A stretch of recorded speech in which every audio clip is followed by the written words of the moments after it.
25 years after one of the most tragic moments in NASA's history, the service paid by the crew of the Space Shuttle Challenger to the goal of space exploration continues to echo in our national consciousness. You know, those of us who are old enough to remember, we can probably tell you exactly where they were or what they were doing, the morning of January 28th, 1986, when we lost the Space Shuttle Challenger and her crew of 7. Much like the assassination of President Kennedy, the Apollo 11 landing on the moon, September 11th, 2001, all of these are moments that define our history. The NASA family paused Friday to recall the loss of the astronauts and the shuttle. Launching on a cold morning, January 28, 1986, the shuttle suffered a fatal breach in one of its solid rocket boosters. Hot gases escaped the booster's casing and ruptured the external fuel tank Challenger was bolted to during its climb into space.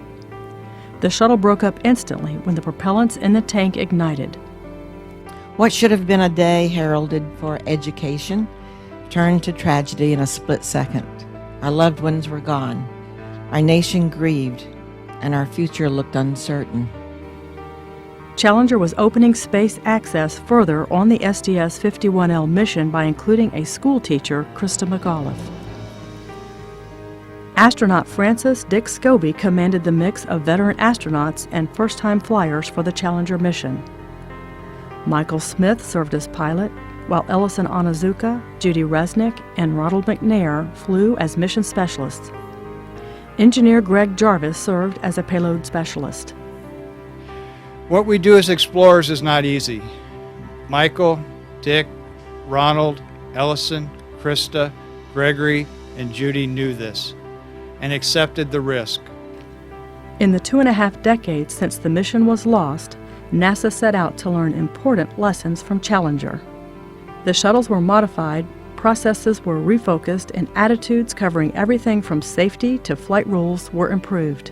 The sacrifice of these 7 contributed greatly to me being able to fly in a far safer, far better, far more effective space shuttle.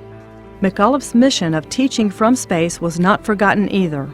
Her backup, Barbara Morgan, returned to the astronaut corps and flew into space as a mission specialist on STS-118. She showed students all over the world principles of physics and microgravity from the unique classroom of the International Space Station.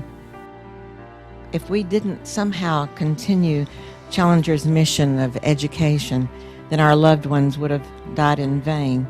Families of the Challenger crew opened a series of Challenger centers to teach school children about science, engineering, and math. Ultimately, the Challenger crew, along with the astronauts of Columbia's STS-107 and Apollo 1, can be seen as people look into space and see the sunlight reflected off the International Space Station or the large satellites the shuttles carried into orbit.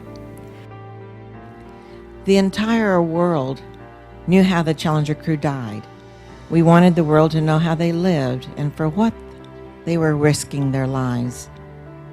Challenger wasn't the final chapter in the book of space exploration, just a transition chapter in this great book. Nor is Space Shuttle the final chapter.